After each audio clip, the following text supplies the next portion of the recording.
Pahami cara kerja otak Anda. Memahami cara kerja otak cukup rumit. Ya, rumit karena jalur-jalur peta yang kompleks, syaraf-syaraf neuron yang jumlahnya jutaan dan panjangnya bisa mencapai ratusan kilometer jika disambung-sambung. Jaringan pusat nerve system pengendali kimia-kimia tubuh yang menentukan banyak hal seperti tindakan-tindakan yang diambil, perasaan-perasaan yang timbul, hingga bayangan-bayangan dalam pikiran. Demikian unik dan ajaib. Kemudian ada yang namanya persepsi atau paradigma atau bagaimana manusia memandang dunia. Itu semua mempengaruhi tindak tanduk hasil dan masa depan seseorang. Otak manusia terdiri atas ribuan sambungan, tempat berjalannya sel-sel listrik di dalam otak. Ketika kita belum mempelajari sesuatu hal, di antara sambungan-sambungan itu ada celah yang memisahkannya. Sebuah celah yang tampak kecil akan jadi seperti jurang kalau kita bandingkan dengan kehidupan di muka bumi. Ketika kita mempelajari sesuatu hal, sel listrik dalam jaringan tersebut akan mencoba melompati celah tersebut. Melompat menuju jaringan di depannya. Butuh tenaga ekstra untuk melompat, apalagi lompatan pertama kali. Misalnya, Anda belajar mengemudikan mobil. Anda butuh waktu untuk menjadi terampil. Butuh waktu, tapi lama-lama akan semakin mudah mempelajarinya. Mengapa? Karena setelah lompatan pertama, sel tadi juga akan membangun jalan perintis bagi sel listrik lainnya yang akan melompat juga ketika kita kembali mempelajari hal yang sama. Semakin kita rajin mengulangi hal tersebut, jalan perintis tadi semakin lama semakin baik dan pada akhirnya menjadi kokoh. Celah tadi pun tertutup dan terciptalah sesuatu sambungan baru. Saat itu, kita telah berhasil menjadi keterampilan dalam hal yang berulang kali kita pelajari dan kita lakukan. Mengapa? Karena sel-sel listrik otak tak perlu lagi melompat menyeberangi celah. Jembatan telah kokoh berdiri. Itulah mengapa orang yang awalnya tidak bisa, kemudian belajar dengan keras, akhirnya mulai terbiasa, lama-lama malah menjadi terampil. Apabila ia terus belajar di bidang yang sama, dia pun akan menjadi ahli di bidang tersebut karena ia telah membangun jembatan yang kokoh hingga sel-sel listrik di otaknya bisa berjalan dengan mudah. Celah tersebut dikenal dengan istilah synapse gaps atau RAS, Reticular Activating System. Inilah yang menjembatani pikiran atas sadar dan pikiran bawah sadar. Sesuatu yang di dalam pikiran bawah sadarlah yang menjalani hidup kita dalam wujud tindakan dan pengalaman. Semua terjadi di otak kanan, pengalaman, memori, dan rasa. Bagaimana kalau informasi, tulisan, atau perkataan misalnya? Ini faktanya tentang kerja otak dan pikiran. Kata-kata dan informasi selalu masuk ke otak kiri terlebih dahulu, dianalisa, diulang-ulang, kemudian masuk ke kanan, dibuka RAS, lalu menjadi tindakan. Ilustrasinya begini. Misalnya Anda membaca koran pagi ini diberitakan bahwa harga BBM premium akan menaik harganya menjadi 20.000 per liter. Informasi tersebut masuk ke otak kiri, lalu dianalisa. Kemudian baru kita mulai membandingkan, dalam kurung menghakimi. Kemudian terbayang dan terimajinasi, dan ini ada di otak kanan. Wah, jangan-jangan sudah gila nih pemerintah. Sudah dipilih rakyat, sekarang main naikin harga begitu aja. Mungkin begitu batin Anda. Emosi dan imajinasi Anda tersebut ada di otak kanan. Informasi yang sudah berpindah, begitu emosi tercipta, gelombang ras tersambung, lompatan neuron otak cepat terbentuk. Tindakan yang dipilih misalnya demo. Inilah contoh bahwa otak kiri menerima informasi, pindah ke kanan, ditambah imajinasi, terbangun bayangan emosi seperti bahagia, sedih, suka, dan takjub misalnya, maka RAS ras terbuka menjadi nilai baru dalam pikiran dan landasan atas sebuah perbuatan terjadi. Contoh lain, bayangkan jika Anda adalah seorang yang memiliki tabungan di bank 10 miliar, lalu Anda membaca informasi bahwa harga premium tadi menjadi 20.000 per liter, maka informasi tetap masuk ke otak kiri dan dianalisa. Karena Anda tahu hal itu tidak mempengaruhi ekonomi Anda apapun, Anda masih punya uang banyak, Anda punya uang 10 miliar, Anda pun tidak membayangkan apa-apa. Data tidak pindah ke kanan secara ekstrim, tentu tidak terjadi tindakan apapun. Sudah, Anda terus aja baca korannya. Anda orang kaya kok, tidak pengaruh harga 20.000 per liter bagi kendaraan Anda tentunya. Kembali ke contoh pertama, perbedaan data peta otak membedakan tindakan. Jika seorang ibu rumah tangga menerima informasi bahwa harga premium menjadi 20.000 per liter, akan berbeda dengan seorang politikus lawan atau oposisi dari incumbent yang berkuasa. Atau seorang pedagang asongan menerima informasi naiknya harga BBM tadi, berbeda dengan buruh pabrik, berbeda dengan guru sekolah dasar, berbeda pula dengan para pemuda LSM. Sam, disinilah indahnya hidup, disinilah seninya hidup. Suatu hari saya mengikuti sebuah workshop. Hari pertama 110 orang hadir dari 10 negara. Ada warga India,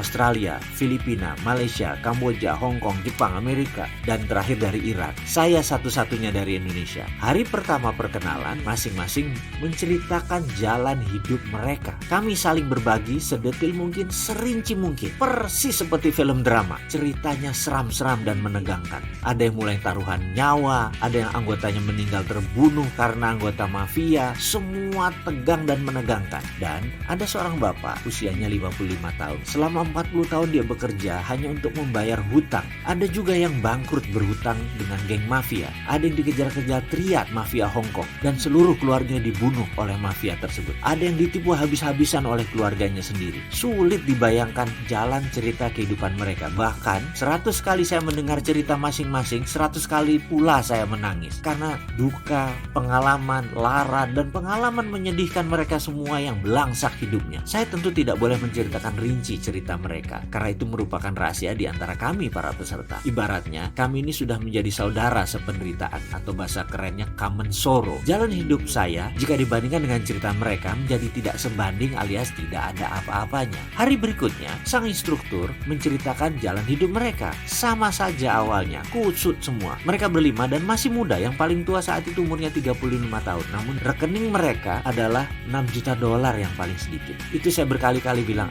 cuk rek, ini anak-anak tajir semua nih yang ngajarin kita. Tapi nggak apa-apa, itulah walk the talk, alias mereka melakukan apa yang mereka katakan. Workshop itu namanya Millionaire Mindset, diajari oleh milioner.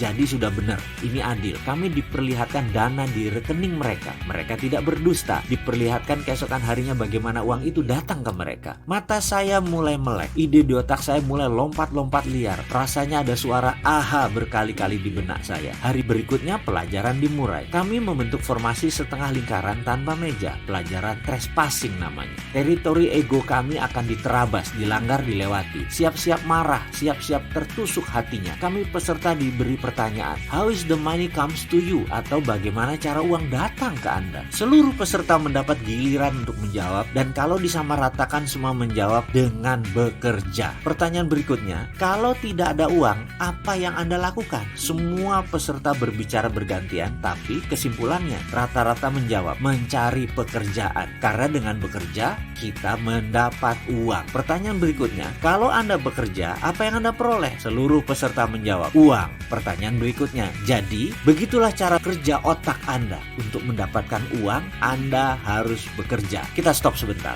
Ada yang salah dari pertanyaan tersebut? Tentu tidak, bukan? Inilah pertanyaan dan pernyataan selanjutnya. Bisakah Anda tidak bekerja tapi dapat uang? Otak saya kerap, macet. Kemudian terdengar suara instruktur melanjutkan, oke, jadi Anda berpikir bahwa uang datang kalau bekerja. Dan kalau tidak punya uang, Anda perlu mencari pekerjaan. Lalu Anda pikir Anda akan mendapatkan uang. Padahal itu hanya untuk menyambung hidup. Di akhir bulan, uang Anda habis lagi. Dan Anda bekerja lagi. Begitulah roda kehidupan yang Anda putar. Benar? Otak saya berhenti. Rasanya tidak ada yang salah. Bukankah itu pemahaman yang umum? Uang didapat dengan bekerja. Nggak kerja, ya nggak dapat duit. Bukan begitu? Kemudian pertanyaan berikutnya agak menohok saya. Anda bertuhan, Mr. Mardigu. Anda percaya Tuhan? Saya jawab, ya tentu saja. Tuhan Anda bisa apa? Tanyanya lagi. Waduh, kalau ini bukan pelajaran trespassing, pasti saya sudah ngamuk ini. Saya jawab, Tuhan saya bisa segalanya dan tak terhingga. Jawab saya dengan nada tidak nyaman. Instrukturnya bernama Geoff. Itu mendekat. Tuhan Anda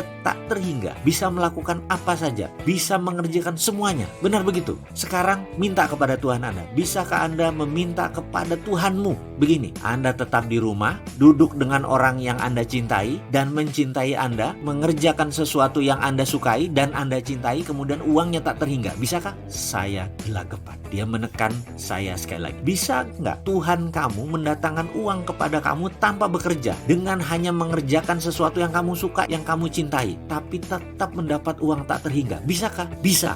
Langsung saya jawab dengan keras. Kenapa Anda nggak minta itu? Kenapa Anda nggak minta kepada Tuhan, ya Allah, saya mau berkumpul dengan orang yang saya cintai, mengerjakan sesuatu yang saya cintai, menyenangkan orang yang saya cintai, membuat bahagia, semakin pintar, membantu alam, dan mendapat uang tak terhingga. Mengapa Anda tidak meminta seperti itu? Mengapa tidak meletakkan doa itu di benak Anda, tetapi justru memilih yang repot, melelahkan, membuat frustrasi yang namanya bekerja? Ngapain? Katanya dengan nada tinggi dan mengeras. Saya tidak menjawab. Saya juga bingung. Kenapa saya mau dapat uang harus kerja? Kenapa nggak diem saja atau mengerjakan sesuatu yang enak, yang santai, dan saya sukai saja? Tapi kenyataannya kan orang harus bekerja juga, apapun itu. Buktinya banyak orang yang santai-santai malah masuk jurang kemiskinan. Jadi itu maksudnya saya harus apa? Geoff menekan saya lagi. Kalau Anda datang ke sini masih mempertahankan dan mempertanyakan hal-hal dasar, Anda harus siap-siap kecewa. Kalau Anda percaya Anda menentukan nasib Anda sendiri, Anda siap-siap terkejut. Kalau Anda percaya nasib bukan di tangan Anda, pasti Anda kecewa. Tapi kalau Anda percaya Tuhan bisa melakukan apapun dan Anda pasti mendapatkan sesuatu yang Anda maui, Anda berada di tempat yang benar. Kalau Anda percaya garis tangan sudah ditentukan sebelumnya, Anda pasti frustrasi. Kalau Anda percaya Anda menulis jalan hidup Anda sendiri, Anda pasti menemukan jalan keluarnya bersama saya di sini. Kalau Anda banyak berpikir dan mempertanyakan metode pengajaran selama 7 hari ke depan,